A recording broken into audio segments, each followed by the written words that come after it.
This morning weather coverage continues with Ava-joye Burnett. She's in Baltimore County where the preparations continue as well. Ava-joye?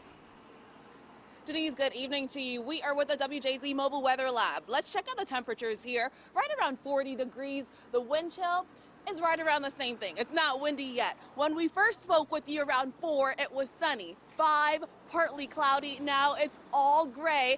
Officials in counties around the area say they are ready for the snow.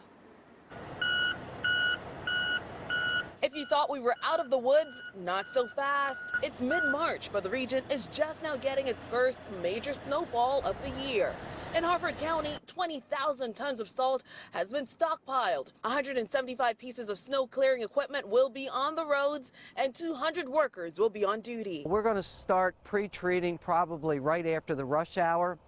So Harford County's in shape, and we want to stay in practice even though we've had an easy winter. And over in Baltimore County, it's also all hands on deck with more than 400 crew members. Nearly 500 pieces of snow removal equipment spread out across 11 locations. With a storm this size, priority is always your main roads. The crews focus on main roads, and then once the main roads are under control and clear, then they'll work their way to arterial roads.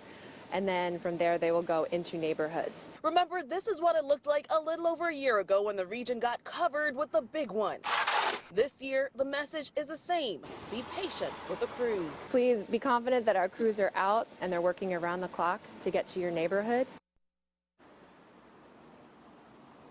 The worst part of the snow will be overnight, and that's why we are already seeing some closures. Officials are asking people to stay off the roadways if you don't have to be out. Reporting live tonight in Baltimore County, Ava-joye Burnett, WJZ Eyewitness News.